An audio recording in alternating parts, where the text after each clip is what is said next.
Hello and welcome to the 98th episode of Sutton Impact Family Style. I'm Jason. And I'm Bill. Excited to be working on new equipment again. It's really making a difference. We're back. I'm in New Orleans and you were in Tampa, Florida currently. So hopefully this sounds sharp. So how should we start off tonight, Jace? Start off with the Steelers. I would feel bad normally about having a Steeler rant in the beginning, but it's been all over the national media. Colin Cowherd's had like 10 segments on it. ESPN's not stop. And, people that listen to the show know we love the Steelers, so I think we have to start there. Okay, so I didn't know any of this stuff till I read about it. I just assumed Antonio Brown was really hurt. I did too. And then he shows up in a fur coat, and I still thought he was hurt. I didn't know he left at halftime. But we were talking about how bad they looked in that first half, and I'm sure that he was a major distraction and had a major impact on how they played that game. Well, the story that seems to be reported by most of the national media is that Roethlisberger asked him to run a hot route again in practice for a second time. He said he felt unappreciated. He threw a football at somebody. Roethlisberger denies that it was at him. I think it was at Roethlisberger. I'm pretty sure it was at Roethlisberger. He stormed out. He didn't show up for practice on Wednesday. Didn't show up for practice. He showed up in the building, but didn't show up for practice on Thursday, and just showed up at the game expecting to play. At which point Tomlin said, it's a coach's decision, knee. And I assume Tomlin was attempting to keep it in-house. But obviously that has not happened. And anything else with the Steelers, nothing stays in-house. No, nothing stays in-house. It gets out there. And so, I guess it's been a disruptive force all year. Now we're talking about trading him. Now we're talking about the hit it would take on the cap. He's a nice microcosm for the Steelers in general as a player that, he's sort of been out of control for a couple of years now. I mean, Brian Clark has famously been going on the air talking about how he said he came out before they gave him the money and said, don't ever give that guy money because he's going to destroy the team. He's just not the guy you give money to. But I guess he and Ryan Clark had a lot of beefs and, all throughout playing together. So sort of throw that out the window. And I like Ryan Clark. But you had, Antonio Brown during a big game last year before they played the Patriots, Facebook living everything in there. Yeah. He's had a number of incidents. He had he's got the alleged court case about throwing furniture out of his window in Miami. You're a baby. Yeah. 14 hours. In the ground, and he was throwing stuff out a window. We don't know where things are going to go, so not in a good way. And that whole team just seems like you can't trade him because the big part with the trade is that he would count $21 million in dead cap space. Yeah. Which, again, as people pointed out, if you were the Browns a year ago, if you were the Bills, the Jets, and you've got a lot of cap space and you're not going anywhere, then yeah, go ahead, trade him, take the cap hit, save yourself. But you have a year, maybe 2 years left with Roethlisberger. Whether that's a good thing or not, I want to talk about in a little bit. And, at this point, if you still believe that you're making a Super Bowl run with this particular team, you're not doing it with a $21 million dead cap space. That's just too much money. And the loss of a talent like Antonio Brown. So, no, it's kind of crazy. But, I tweeted out earlier this evening that given the Le'Veon Bell situation and this situation, I think I'm feeling a little bit better. They actually had a winning record because those two things had to be unbelievably disruptive. And you've got the Big Ben situation, which is publicly throwing teammates under the bus. And, he accounted for 18 turnovers this year, which is as many as it's more than Sam Darnold, a rookie quarterback. I mean, he's supposedly a veteran Hall of Fame quarterback, and he had 18 turnovers in the year. Mm-hmm. A lot of critical ones in the red zone, and he just, and then when he made all these bad plays, he blamed Antonio Brown for running a flat route, some fruit play here. Like he doesn't come off as somebody you want as a leader in your room, as we've seen throughout the years. Like he does not strike me as a good leader. Personally. No, I mean, I guess you don't extend him. And you got him for another year, and you're gonna have a tear down. I guess you start if what you want to do, you want to tear it all down, and start all over again. If I'm the Steelers right now, yes. If you're looking at and I think you also have Tomlin, who And my theory on Tomlin would be this: that when he came in after Cowher, you had a veteran group in place. You had Heath Miller, James Harrison, Troy Polamalu, Ryan Clark. You had a lot of high character veteran guys who were also your best players. And I think he walked into that situation and he was able to be a player's coach and let things be loose because he had all these veterans that were sort of policing the locker room on their own. They were already the tempo setters, you know? Mm-hmm. They were the guys that sort of set the tone. You still had Hines Ward in that locker room. You know, you had guys like that were the leaders of your team, that were guys you could trust to make the right decisions. And I think since those guys have gone away, that loose attitude that he was allowed to have with those guys because they knew how to be professional is just blown up in his face. And now you have a bunch of entitled guys that are just running around. They think they can do whatever they want, show up whenever they want. You know, I don't think it's a good. Yeah, it's been a very disrupted year. Really, a couple of years. I mean, it's an unbelievably talented team, and I know some people have said maybe you think the team is more talented than it really is. I don't think so. I think that team's really, really talented. I just think that team's dysfunctional. Well, you look at their record against good teams, and outside of obviously the team they did finally beat this year, New England, they've got a winning record. It's the fact that they lose to Cleveland and Oakland and Denver and all these they sub 500 teams every year. Yeah, teams that you look at, even when you look at Sunday. Now, obviously, you had the Antonio Brown system hanging over their heads and all that sort of stuff, but the Patriots had the Josh Gordon thing hanging over their heads. They hung 38-3 on the Jets. They wanted to wrap up home field advantage. They went out, took care of business. The Chiefs wanted to lock down that number 1 seed. They went out, took care of business. The Steelers struggled almost the entire game against Jeff Driscoll and the Cincinnati Bengals with no Vontaze Burfict, no AJ Green, and Jeff Driscoll at quarterback. Like, I don't know how you consistently play so bad against bad teams. It just confounds me as a Steelers fan. I'm baffled. I got to say, it's coaching and leadership. Yeah, and like I said, I think Ben's a terrible leader, and I don't know what to think about Tomlin. Like I said, he's perfect. As somebody that works in the film industry, he's straight out of Central Casting. He's your coach. He's funny, talks. He's great with the media. He looks like a coach, but there's something about that team that's just really off. It's crazy. Well, let's revise and let's do our predictions for the Super Bowl now that we know who's battling it out. Yes. I'll go first. Okay. I picked the Saints in the beginning of the year, and then I backed off the next week after they lost to the very first game they lost. When they lost to Tampa Bay. Yeah. And I revised it and took the Vikings. Well, when Ryan Fitzpatrick went off for his 3 games a year where he looks like the greatest quarterback of all time. The greatest quarterback in history, no question.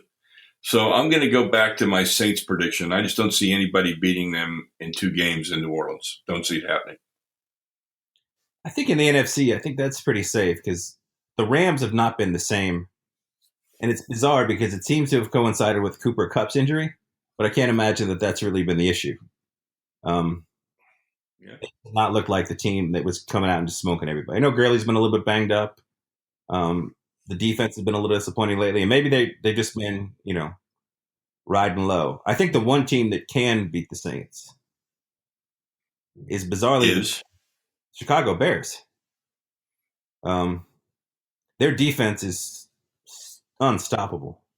They're the closest thing to a legitimate. I mean, the Ravens have a nice defense as well, but the Bears just destroy people on defense. And with Cohen, and I would say if they were to play the game in Chicago, I would agree with you. I just don't think anybody's going to win in New Orleans. Just don't see it. No, it's like I said, that place gets loud, and it's hard to imagine Mitch Trubisky handling that situation well, based on him being Mitch Trubisky for the most part. But yeah, I'd have to agree. But I think the Bears are the dark horse NFC team. Okay, so you agree with me on the Saints and the Bears are your dark horse? Yes.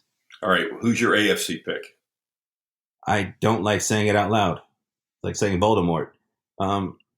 It's the Patriots. Okay.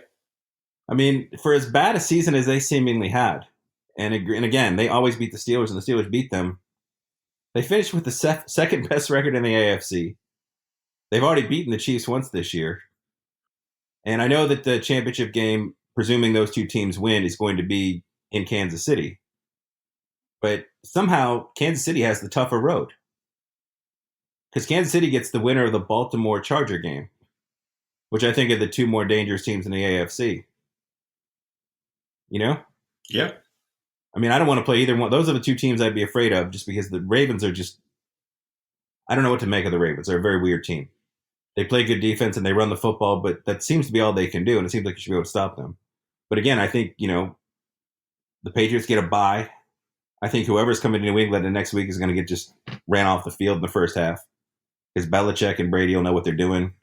I think, they'll give Gronk some super medicine and he'll feel good to be able to run again. And then I think they've got everything it takes to beat Kansas City and Kansas City. I think, Belichick's got some, I think Andy Reid is, doesn't have the best record in those games. And as amazing as Mahomes has been, I think Tom Brady and the Patriots, I think they're going to win another Super Bowl. Interesting. You know what? I didn't believe that until you just explained it to me like that. So now I don't know. Now I'm on the fence. If Baltimore didn't have to play New England, I would pick Baltimore. But I think New England can make Baltimore too one-dimensional. But I think Baltimore's defense and the way they run the ball scares me. Well, Lamar Jackson is a little bit like the Mitch Trubisky of the AFC. Like, he's such a wild card, Yeah. He can occasionally do these things that are just phenomenal. He doesn't consistently play well. He doesn't seem to play like a Super Bowl winning quarterback, but on any given week, he could just be brilliant. I guess I'm going to go out on a limb and I'm going to take the Ravens. Oh, wow. I just think there's something about that team right now. I mean, I would love to see, given that the Steelers aren't playing this year, and my next best thing is to root against New England. From a visual standpoint, I would love to see, a 52-51 Kansas City, New Orleans Super Bowl. But I feel like that's not going to happen. The 1 seed versus the 1 seed in a giant offensive shootout that the NFL would love to see, but I don't think that's going to happen. No, I think your point about Andy Reid in the postseason is true. And again, I mean, Mahomes, for all intents and purposes, is kind of a rookie. This is his first year as a starter. Mm-hmm. As amazing as he's been, 5,000 yards, 52 touchdowns, and I think he's made MVP. I think he's the MVP of the league, and I think he's made MVP plays too. I think you can look at times when they needed a play and he made a play. And like I said, his stats, I think both from a team record, they had the best record in the AFC. They have home field throughout. He put up the best stats, and I think he made, highlight reel MVP type plays. Yeah, I don't disagree. But so who you pick? Who you got to pick to win the game? Do you pick the Ravens or the Chargers this weekend? I think the Ravens. Okay. The Chargers are sort of the Andy Reid of the actual teams. They just plus I haven't watched a ton of Charger football this year, which means we shouldn't probably say anything about them. But the game they played against Pittsburgh, they were not a good football team. No, they were a lucky football team. They got some weird bounces of the ball, a bizarre, a punt return. Pittsburgh blew that game. I mean, they didn't look like an impressive football team to me. Agreed. So I'll just leave it at that. And I think the Colts are still a good year away. It's been lovely seeing Andrew Luck back, and looks like maybe we get another decade of Andrew Luck again after these two horrible shoulder seasons. But so you taking the Texans over the Colts? I think so. I think at home, I think J.J. Watt, I think Deshaun Watson makes enough plays. I think it's going to be, it's an exciting game. But I think the Texans take care of business at home. Okay. Loud, and I think you have J.J. Watt and the rest of that defensive, and that defense has been pretty good this year. And I think they're going to be fired up with the crowd noise and just run all over the Colts. Right, who's our matchup in the NFC? The Eagles and the Bears. I was a little surprised because the Bears could have laid down and let the Vikings win and then hosted the Vikings the next week. because I wouldn't want to play Nick Foles in this Eagles team right now. I don't know why they're better with Nick Foles. He got dinged up though. We'll see how he does. But they said he's good to go. But the defensive line has been playing like last year again. Like all of a sudden, Nick Foles gets in the game. That whole team is a different team.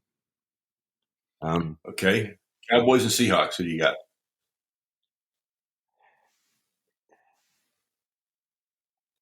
I want to say the Seahawks.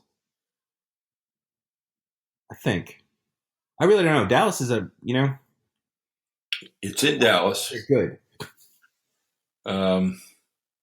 Seahawks have a great defense.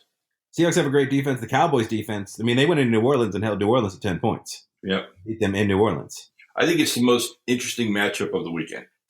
I think so as well. I'm still not sold that Dak Prescott's a good quarterback. I still don't know if Amari Cooper's actually a good receiver. I mean, obviously they're good. You're in the NFL, you're a good player. I'm just saying in terms of the kind of player you want to have as your number one guy, Yep. Yeah. All right, let's switch over to the college game. So Alabama and Clemson again. And neither of those games are really close.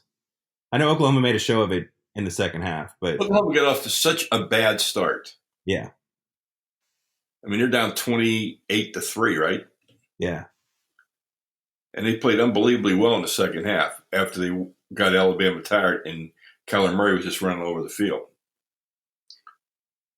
So I don't know if they were just too intimidated to start that game with, or they just couldn't handle the physicality. And then once they got going, I don't know. I thought it was about what I was expecting that game to end up at. Yeah, and I don't know. I mean, on the other end, you don't know if Alabama got up 28-3, got a little too cocky. True. Sat back for it, and all of a sudden, Kyler Murray's not the kind of player you can sit back against. And then we saw two amazing performances by those two quarterbacks, though. Oh, yeah. That was a great game. The other game was, again, what I thought it was going to be, a total mismatch. Sadly, yes. It's very sad. Notre Dame. But, I don't think, you can make the case now looking back about Georgia. Maybe Georgia would have played them better. They probably would have. I don't know if Ohio State would have played them better. Clemson would have won. Whoever Clemson would have played, Clemson would have won. Yeah.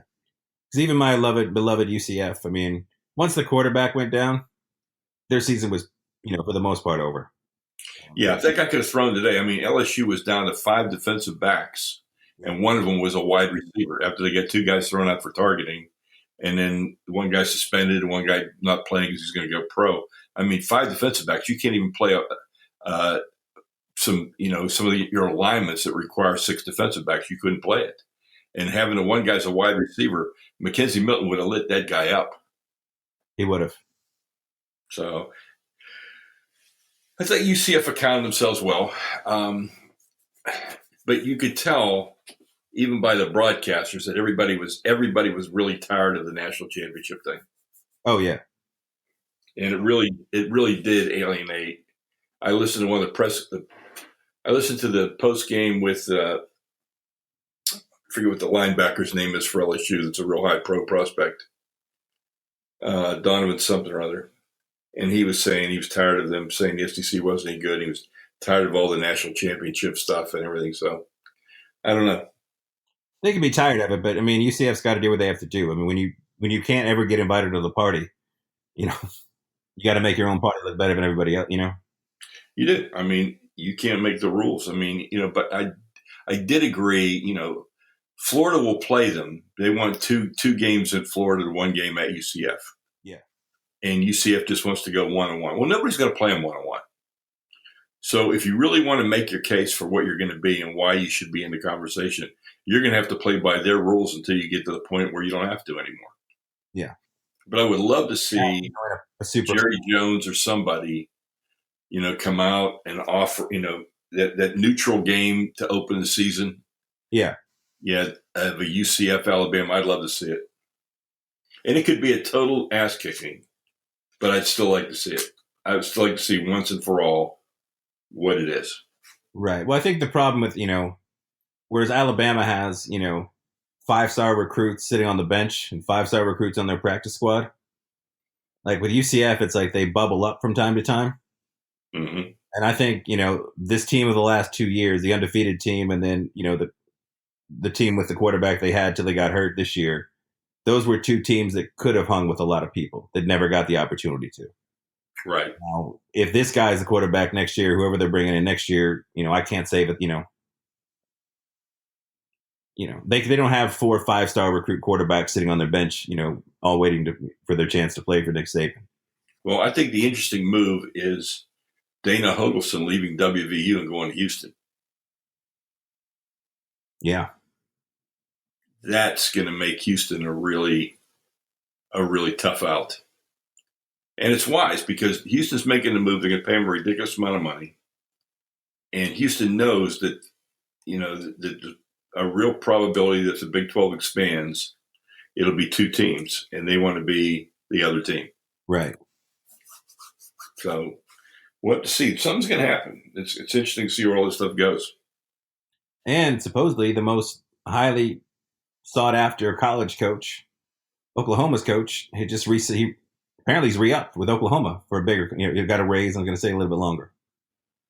Yeah, and Nick Saban's never going to leave. Yeah, so I mean, you look at guys that you thought, everyone thought the Oklahoma, maybe he'd go coach the Browns and reunite with Baker Mayfield and take over the NFL with this crazy offense.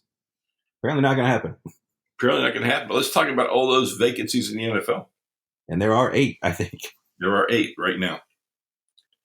We know Mike McCarthy's going to get one of those jobs. Deserved. So that knocks it down to 7. I think, again, not back to our Steelers, but I think we're going to lose our offensive line coach. Yeah, I hope not, but I think it's probable. I mean, he has head coaching experience, and he took, he's taken that group with Steelers, like no matter who's in there on that offensive line, whether it's BJ Finney or Mike Flyer or whoever those other guys are, like the Steelers have had one of the best lines in football, and the best running attack in football. Like you look at this year, like if there was ever an indication of how much that guy can coach, now granted, maybe it's just offensive line, I don't know. But they didn't really, as much as people want to talk about, obviously that, if you have Le'Veon Bell, you're probably a better team. Jalen Samuels put up 150, almost 200 total yards against the Patriots. James Conner is an all-pro. On that offensive line. Like everything, that Le'Veon Bell has done has been behind that coached offensive line. And again, they've had injuries on that line, and he just keeps plugging guys in, and they know what they're doing. So no, he's done a phenomenal job. There's no question. And I hate to see him leave, but he also deserves a chance if they want to give him a chance. So we'll see where it all leads. Yeah. And which of the positions available, which do you feel is the most desirable position? If they were like, Mr. Sutton, we want you to be our coach, who are you going to coach? The Browns. I know. I think not even close. That's who I would take. I think so. You've got a quarterback that can obviously play. You've got a really good defense with an outstanding pass rusher. Myles Garrett's an absolute beast. You just need to get some. I don't know how the Chubb's going to turn out as a running back. Probably need some help on the offensive line, and you definitely need some better wideouts. I mean, Jarvis Landry was very inconsistent. Yeah, he was, but he made some great plays. Yeah, and Callaway. You got some troubled guys. And David Njoku, I thought was going to be a lot better than he was. Maybe he'll still. I thought he played really well. I thought he had a great year. Yeah, I was looking at, because I know a lot of people want to say Green Bay because you get Aaron Rodgers, but you get a 35-year-old Aaron Rodgers who, seems to be a little bit of his own sort of Antonio Brown sort of player, where he's not very well liked by a lot of his teammates. No, let's look at some of the other jobs. Miami. Miami, you got Ryan Tannehill. He's not the answer. No, and Ryan Tannehill is scarily almost 30. He's clearly still not. So you don't have enough. You don't have talent in Miami. The Bengal job, you don't want that job. No, you don't want the Bengals job. I don't want the Packers job. You don't have a lot of talent, and you're with the Bengals. Bengals, you could argue, have a lot of jobs. The Arizona Cardinals. I probably my second choice job would be the Broncos. Yeah. After the Browns. I feel like the Broncos, though, you might be in a position sort of like the Steelers are in, where you've got your Von Millers and your veterans that are ready to win right now. And then you've got a couple of nice young pieces like a Phillip Lindsay and a Cortland Sutton. But I don't know if you're, I think you may have missed your floor. By the time the young guys are ready to go and the rest of the pieces, Mm-hmm. But yeah, that might be the second best choice. But I think the Browns is far and away the best job. I think from a talent standpoint, and I think you look at the way that front office has been run the last couple of years with the way they've drafted. The only thing that would make me nervous is they did start the season with Marvin Lewis. Marvin Lewis fired the Bengals. His buddy, the worst coach in football, Hugh Grant or Hugh Jackson. Hugh Jackson.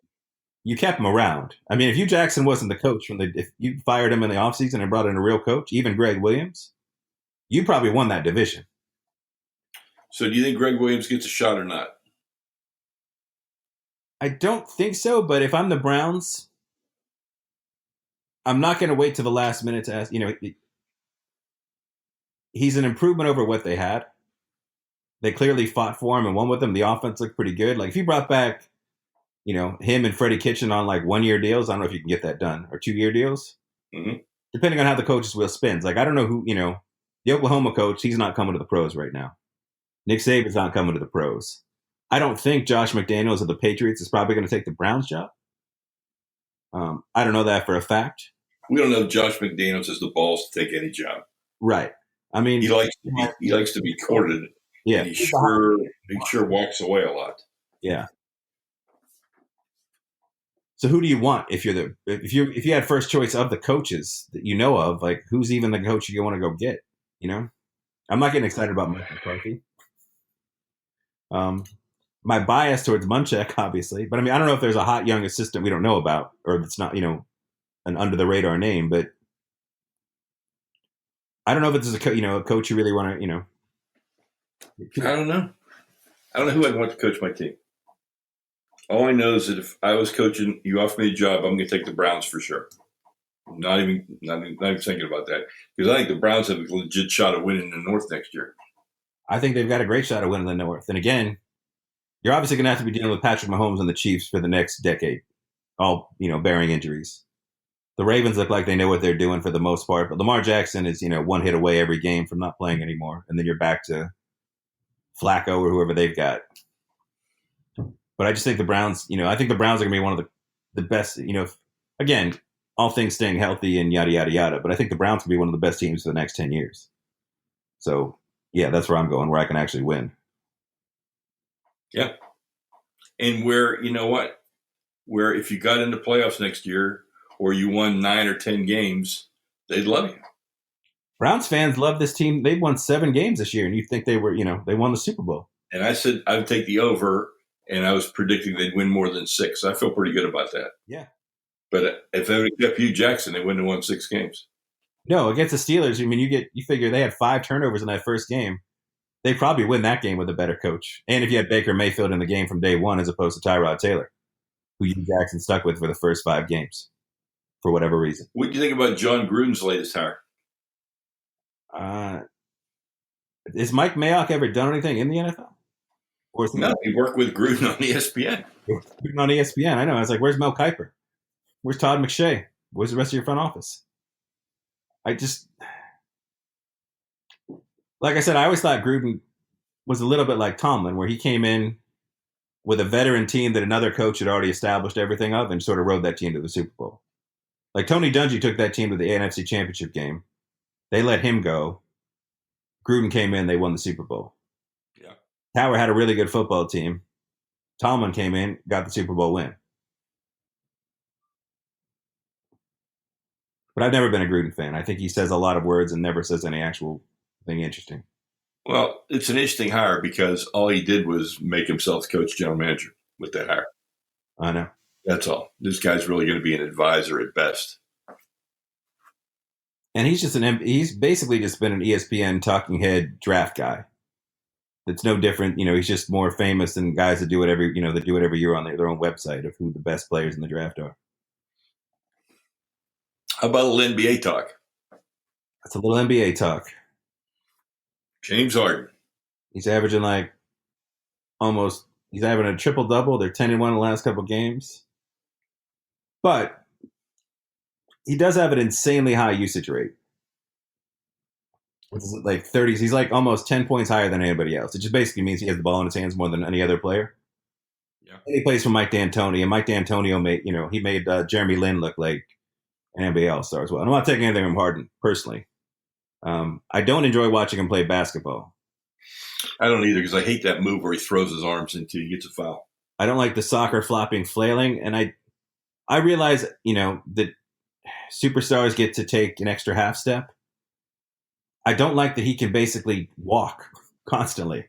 Yeah. He gets credit for like shaking guys down. He'll push somebody off, step backwards 2 steps, which is not just an offensive foul, but then traveling and then shoot a 3 and people are celebrating like he made some nasty move. And it just doesn't make any sense to me.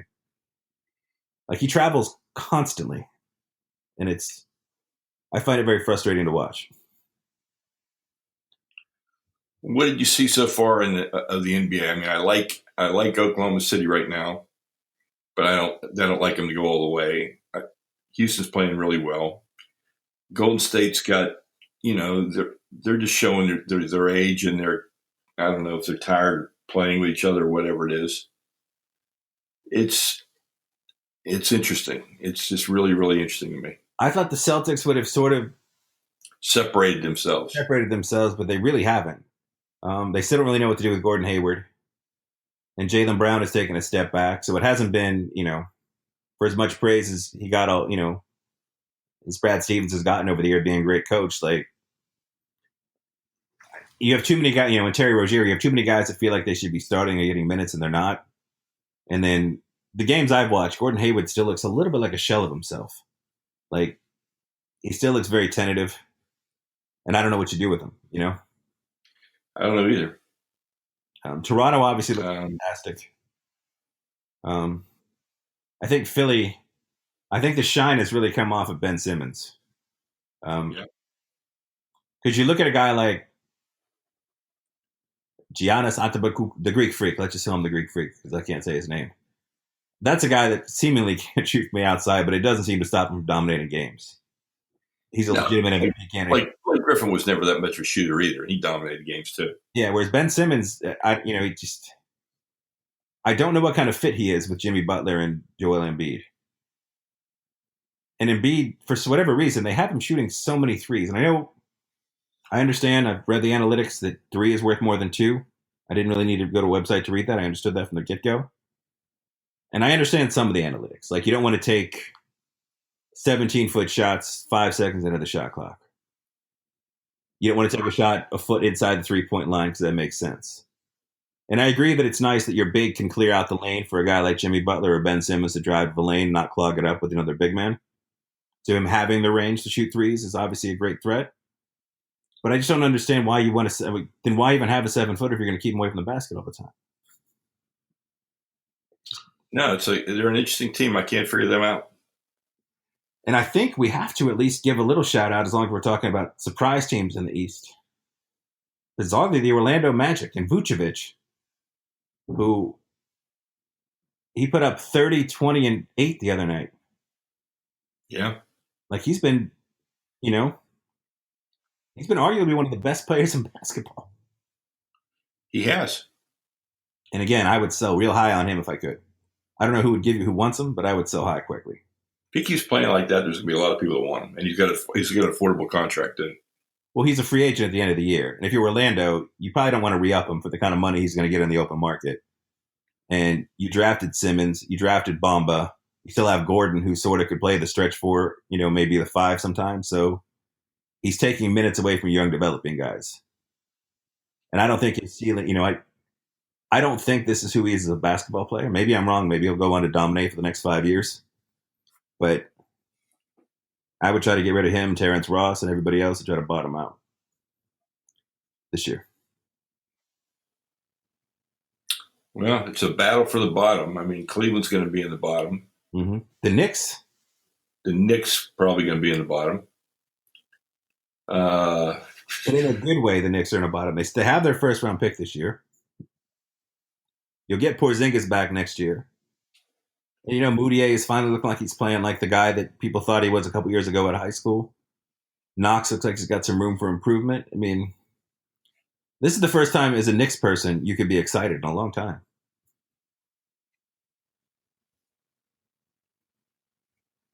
I mean, there's a couple of teams. Dallas is playing fairly well. San Antonio is playing better than I thought they'd play. Yeah. Well, you're Dallas. You're in a great position. You got Luka,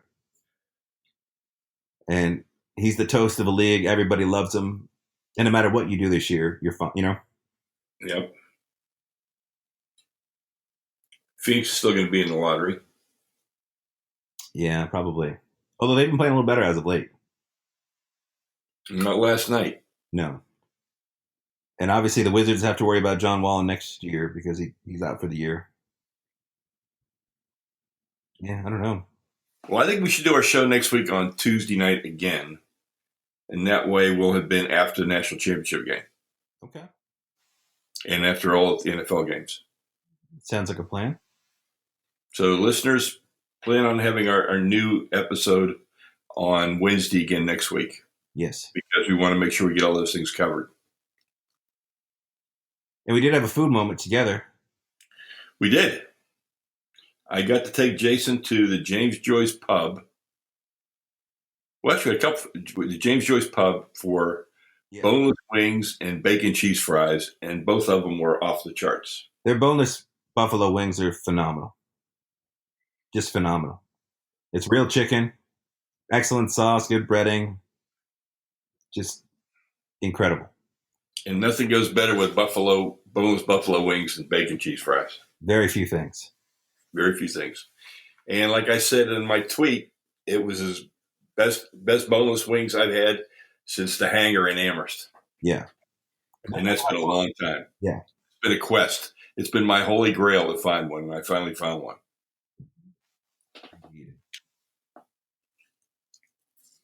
And I got to go to Burns Steakhouse, which was interesting, I would say. Sort of a high-end Tampa Bay steakery. But it is home to did you know it's the world's largest private wine collection? I did know that. Yeah. So they give you, besides dinner, you get a tour of the kitchen and you get a tour of the wine cellar, and you get to see, they have a 2012 bottle of wine that won't be open for another 70 years. It's supposed to be the most phenomenal wine ever, which seems kind of weird how you know that's going to be that good. They have a bottle from like 1848, and they show you just in the little window almost $500,000 worth of wine in like 3 bottles. So that, but all said and done, it's not that great of a meal. But the food, not that great. Yeah. Especially for the price. No, it's a very expensive restaurant, and the food is just okay. Yeah. Yeah. It's an experience with decent food rather than great food with a decent experience, which is what I'd always prefer. And I don't have a palate for wine, so that's lost on me as well. Like I said, going to the wine cellar and hearing the sort of the history of the wine and seeing cool stuff is... Yeah, it's all interesting, but you still, at the end of the night, you're not paying for that. You're paying for the steak. Yeah. And it's good. It's just not, it's... I don't know if you hear about when you come to Tampa, you hear all these fantastic things about Burns. You do. And so it builds up in your head. And maybe it's fair to say that it can never live up to the expectations because the expectations are so great based upon all the people that talk to you about it. Well, we did the whole experience. So we also went to, so once you go into your tour, you're offered a spot in the dessert room. Right. You go to a different level of the restaurant. They have these little private 2 to 4 person booths, and they have a piano guy playing and private music and things along those lines. So you get to order your dessert, your coffee, your wine, and sit there in a little private room, not at your table, and have dessert. I had a dessert it was the second one on their Burns specialty desserts. It was a chocolate. It was like chocolate cheesecake, a layer of chocolate mousse, a layer of chocolate cake, which was pretty good. Okay. But nothing, again, it's good. And like I tell people all the time, when you tell me I'm going to a dessert room, I think I'm going to go to Hansel and Gretel's Gingerbread Cottage. I'm thinking it's a room full of desserts, not a room to go and eat dessert. No, that's what I thought as well. So now, the desserts on the dessert menu, but no pictures, and and again, like you said, it's not desserts everywhere. It's just a little booth, and you go sit, and So, well, I had a good meal last night. We were at Clear Sky Cafe. I love it. Beach. and I had a tomahawk ribeye, with the bone on the ribeye about as long as your forearm. Oh yeah. With lobster, mashed potatoes, and asparagus, and that was one of the specials, and it was tremendous. It was really good. I think we've shouted them out a number of times, but Clear Sky is a very good restaurant in Clear. And they've got a new menu now, and the menu is really, really good. Yeah. And it does have an average. You're always going to go, and you're always going to get a good meal, and you're always going to get good service. Yes. Yes, indeed. Well, we've gone on about 10 minutes than we normally do, so we'll probably stop for today. We'll be back talking about the national championship. In the NFL playoffs. NFL playoffs. Hey, and if we have any interesting NBA news between now and then as well. So, everybody have a great week. I hope your new year gets off to a great start.